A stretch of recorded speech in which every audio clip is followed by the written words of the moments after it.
Hey everyone, today I am replacing the Serpentine belt and the tensioner pulley in this 2003 Tundra. It's got the 4.7 liter V8. Looks like it'll be a pretty easy job. I've set aside about an hour today. Hopefully we'll get it all done by then. But up here on the front left, right there's a diagram of the way the Serpentine belt goes. And then you can see that right there's going to be your tensioner pulley. And you want to turn, when you get your nut on there, I think it's a 14 millimeter if I'm not mistaken. But once you get your nut on there, you want to turn it clockwise and it'll release the tension. You can drop the belt, but it's a left-hand screw, as you can tell there. So when I go to unscrew it and pull it off, you'll want to do it counterclockwise.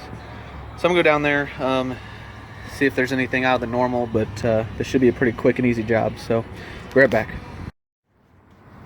Yeah, it turned out to be pretty simple. That was a 14 millimeter bolt. I pulled out that bolt and washer. One thing, well, there's a couple things. One, you can just replace this bearing if you want to, but I got this entire pulley for like 13 bucks. So to me, it was worth the little bit of extra money to spend just getting a whole new pulley instead of pressing out this bearing and maybe replacing the bearing for a couple bucks. That's when I got the whole new thing. So. First thing I'm going to do is just kind of match up the parts. A little worried because of that one. It should still work, and I'm going to double check the part number, but this one aftermarket that I got, it's just a tiny bit smaller than the one I pulled off. So I'm going to double check the part number, make sure that that this is the right one, and if it's not, I'll get another one. But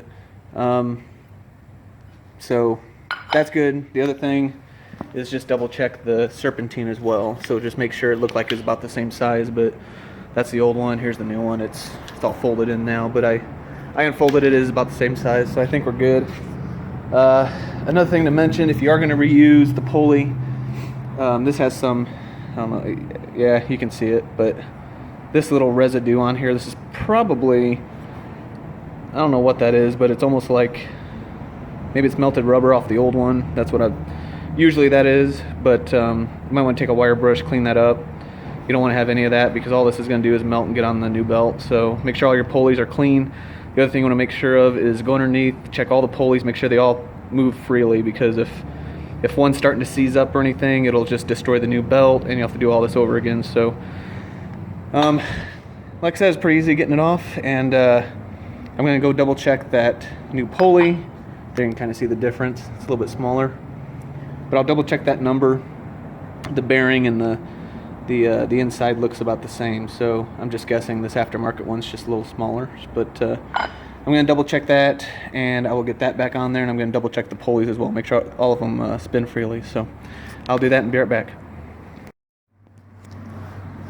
After some other exploring and part number searching, I have figured out, I think, what's going on. So here's the part number for the pulley that I got, which is, I believe, the right part number.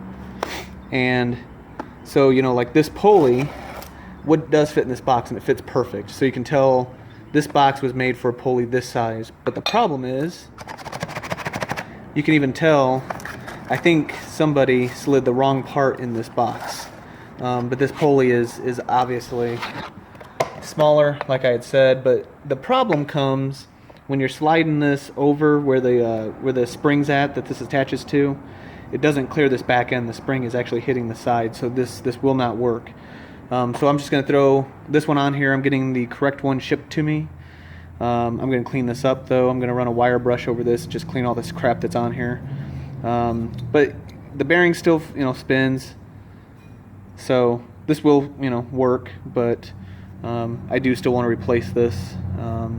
Plus it's an easy part to replace, so I'm getting that new one shipped to me. I will replace it when I get it, but for now I'm going to put the old part back on there with the new belt, so after doing some cleaning. So I'm going to get that done. Alright, so here's that pulley.